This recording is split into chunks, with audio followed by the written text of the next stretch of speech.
Welcome to true 9 news. Badvel నియోజకవర్గం B Koduru మండలంలోని చెన్నకేశవస్వామి గుడిలో ప్రత్యేక పూజలు నిర్వహించిన బి కోడూరు మండల వైసీపీ నాయకులు కార్యకర్తలు పాల్గొన్నారు. మాజీ ముఖ్యమంత్రి జగన్ పై బురద చల్లడం మాని ముఖ్యమంత్రి చంద్రబాబు ప్రజలకు ఇచ్చిన హామీలను నెరవేర్చే పనిలో నిమగ్నం కావాలి.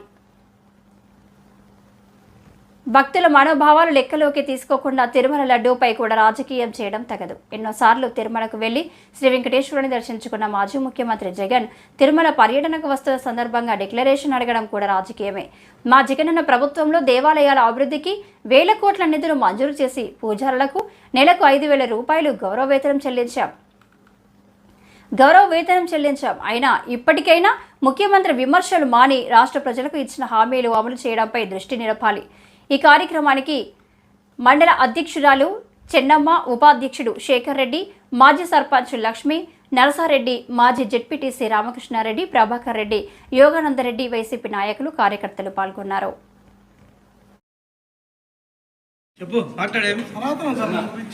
హిందూ ధర్మశాస్త్రం ప్రకారం తిరుపతి దేవస్థానంలో ఉండేటువంటి మన నియమావళి అంతా కూడా ఏ మతస్థులైనా కూడా తిరుపతి వెంకటేశ్వర స్వామిని దర్శించుకునే దానికి అవకాశం ఉంది. మనం పోయేటప్పుడు ఎప్పుడైనా తిరుమలకు పోండి, ముస్లిమ్స్ అంతా పాటి 20% మన ముస్లిమ్స్ వాళ్ళు బుర్కాలు వేసుకొని వచ్చి దర్శనం చేసుకుంటారు. మరి అన్ని మతస్థులే వాళ్ళు అల్లాని కొలిచేవాళ్ళు, నీకు మన యేసుప్రభుని కొలిచేవాళ్ళు. మన భారతదేశమే హిందూ దేశం. ఇది దీంట్లో నిబంధనలు అంటే అసలే లేవన్నమాట. మన భారతదేశంలోనే హిందూ దేశమే హిందూ దేశము. ఇతర మతస్థుల గురించి వాళ్ళ గురించి ఎన్ని నిబంధనలన్నీ పెట్టడం అనేది ఊరిక నువ్వేయో చెప్పిన ప్రభుత్వంలో చెప్పిన వాగ్దానాలన్నీ పూర్తిగా పక్కన పెట్టి ప్రజలు నిన్ను విమర్శిస్తానని, ప్రతిపక్షం విమర్శిస్తానని అవన్నీ కప్పిపుచ్చుకునే దానికోసము కేవలము ఏదో ఒకటి సొడ్డు పెట్టించి ప్రజల మనస్తత్వాన్ని డైవర్షన్ చేయాలని ఒక దురుద్దేశంతో తప్పక ఇది ఏదో క్వశ్చనే లేదనేది ప్రజలందరి మనోభావము. నువ్వు ఇప్పుడు ఈనాడు ప్రతిరోజు నీవు రైతు భరోసాకు పోతే నీకు డిఏపి కాదు, మందులు కాదు, యూరియా కాదు, అన్నీ దొరికేటి. ఈ పొద్దు ఎక్కడే కానీ ఏ వస్తువు దొరకదు. ఏ పథకం పేలా, ఇప్పుడు రైతు భరోసా పేలా, మరి విద్యా దీవెన పేలా, వసతి దీవెన పేలా, నువ్వు చెప్పిన ఆ సూపర్ 6 అనేది ఎట్టపోయిందో ఆ 6 లేదు అసలే, అంతా జీరోనే. ఏ బ్యాట్ తీసుకునే సూపర్ 6 కొట్టలేకపోయినాం. ఇప్పుడు కోటి కూడా ఒకసారి సింగల్ కూడా చేయలేకపోయినా సూపర్ 6 కాకుండా ఎన్ని కప్పిపుచ్చుకోవడానికి ప్రభుత్వం విమర్శించుతానని ఆ విమర్శలను పక్కదావ పడించడానికే తిరుపతి లడ్డు మీద సొడ్డు పెట్టి హిందువుల సందున ప్రజల సందున మనోభావాలు దెబ్బతీసే విధంగా మన దేవుని మనమే కించపరిచే విధంగా నువ్వు ప్రవర్తిస్తా ఉన్నావు. ముఖ్యమంత్రికి వాళ్ళ ప్రభుత్వం కూటమిలో ఉన్న వాళ్ళందరూ కూడా వాళ్ళ మనసు బాగా పరిశీలన చేసుకోవాలా. దేని మీదకన్నా పోండి కానీ దేవుని మీదకి సొడ్డు పెట్టి రాజకీయాలు చేయాలనుకునేవాడు ఎవడు అసలు భారతదేశంలో బాగుపడినాడు ఎవడు లేడు. మీ ప్రభుత్వం కూడా మన కూడా దగ్గరలోనే కోల్పోతుంది. మీకునే మా ఆత్మాభిమానం కూడా ప్రజల్లో సన్నగిల్లిపోయి మీరు దేనికి పనికి రాకుండా పోయే రోజులు దగ్గరలో దాపరించినాయి. కాబట్టి ఇట్లాంటి పనులన్నీ కూడా చేస్తారని మేము సభాముఖంగా ఈ చెన్నకేశవ స్వామి ఎదురుగా మరి మున్నేలిలో చెప్తా ఉన్నాం. ఇదంతా కూడా ప్రజలు బతికేదానికి పరిపాలన చేయాలి కానీ మనస్పర్ధలు ఏర్పాటు చేసి మతాల సందున కులాల సందున సమీకరణలు చేసి దాంట్లో మీద చెడు ప్రభావం ప్రవర్తించేటట్టుగా మన పవిత్రమైనటువంటి మహానైవేద్యం లడ్డు అంటే మహానైవేద్యం మీద దురప్రాయం వచ్చేటట్టుగా ప్రజలకు భక్తులకు మనోభావాలు తినే విధంగా చేయడం అనేది అది పెద్దలు పరిశీలన చేసుకోవాలా. మరి అగమ్య శాస్త్రం తెచ్చినటువంటి మహనీయులంతా ఉండరు, వాళ్ళతో మాట్లాడి ఇట్లాంటివన్నీ చెప్పాలి. కానీ నేరుగా నీ బుద్ధి పుట్టినట్టు ఎలక్షన్లో ఇచ్చిన హామీలు మాత్రమే లడ్డు మీద కూడా నీ ప్రభావం చెప్పడం అనేది కరెక్ట్ కాదని చెప్పేసి నేను సభాముఖంగా తెలియజేసిన దేవుని సన్నిధిలో ఈరోజు మన కూటమి ప్రభుత్వం వచ్చి దరిదాపు 100 రోజులు దాటింది. 100 రోజులు దాటిన తర్వాత ఈ 2 నెలల తర్వాత మన ముఖ్యమంత్రి చంద్రబాబు నాయుడు ఆయన మరి ఏ దురుద్దేశంతో మాట్లాడిండో, మరి సదుద్దేశంతో మాట్లాడిండో జనానికి ఈరోజు మన మాజీ ముఖ్యమంత్రి జగన్మోహన్ రెడ్డి గారిని తిరుమలకు దర్శనానికి గత ప్రభుత్వం ఉన్నప్పుడు ఆయన ముఖ్యమంత్రి ఉన్నప్పుడు కూడా ఎన్నో మాటలు ఆయన దర్శనానికి పోయినాడు.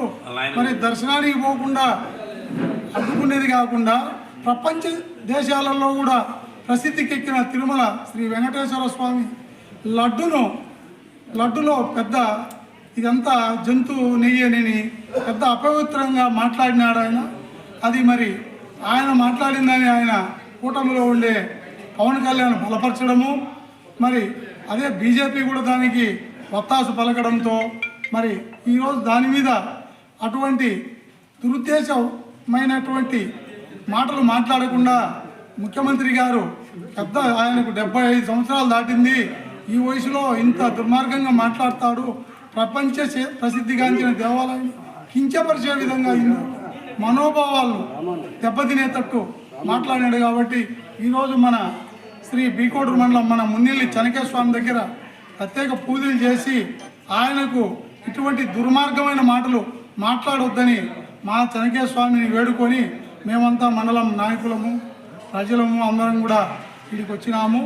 మరి మా అంకాలమ్మ తల్లిని మా శివకేశవులను కూడా అందరికీ కూడా ఆయనకు ఇటువంటి మంచి బుద్ధి ప్రసాదించాలని కోరుకుంటూ జై వైఎస్ఆర్.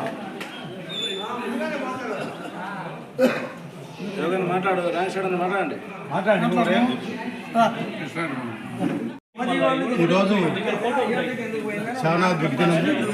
భగవంతునికి భక్తులకు కులాలకు మతాలకు అన్నిటికీ ఉద్దేశాలు రగులుద్దామనే ఉద్దేశంతో సాక్షాత్ ముఖ్యమంత్రి అయినా ఈ రాష్ట్రానికి రాజైనా చంద్రబాబు గారి నోటి నుండి అటువంటి మాటలు రావడం ఈ రాష్ట్రానికి దరిద్రం.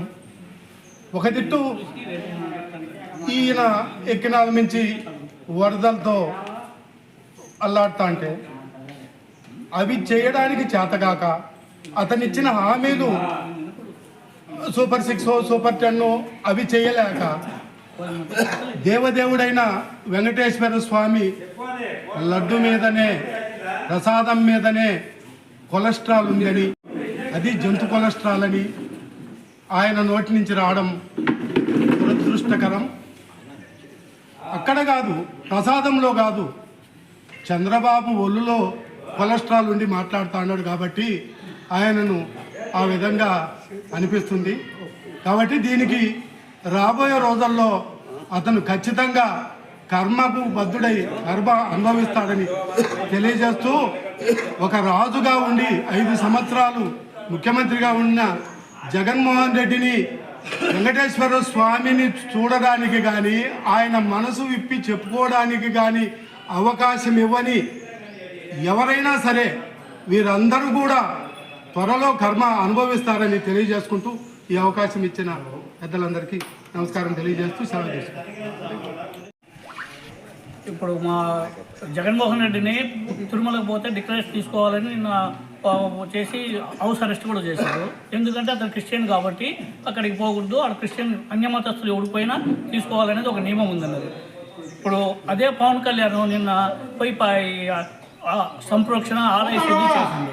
అతని భార్య క్రిస్టియన్, అతని కూతురు క్రిస్టియన్, అతనే చెప్పిండు. అతను హిందూ అని ఎప్పుడు చెప్పాల.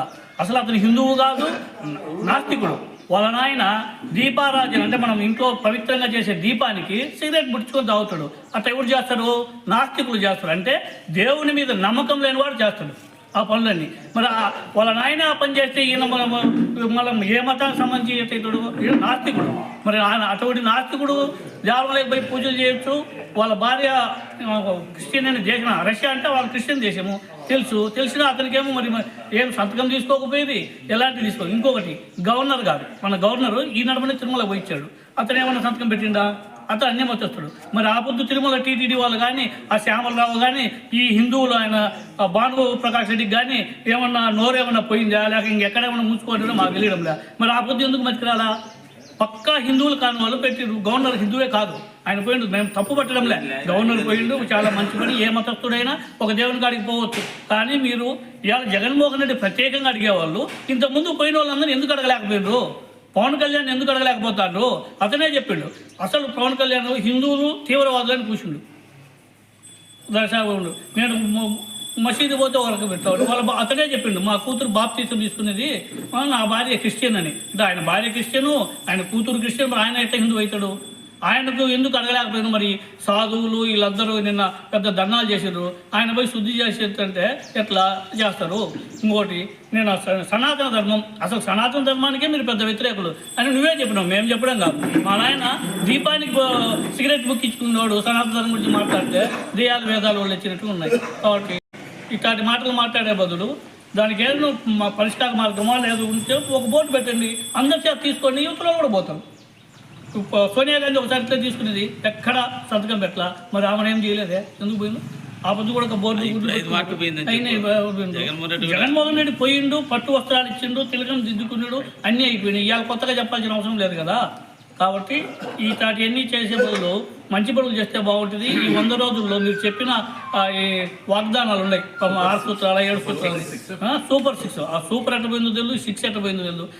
మా గవర్నమెంట్లో ఈయన బాధుడే ఒక కార్యక్రమం చేసిండు. మరి ఇవాళ మేము ఎవరిని బాధాలో మాకు అర్థం కావడంలే. వంట సరుకులు కానించి, నూనె కానించి, బియ్యం కానించి అన్నీ పెరిగినాయి. మరి ఇప్పుడు మేము చంద్రబాబుని బాధాలనా, వాళ్ళ కొడుకుని బాధాలనా?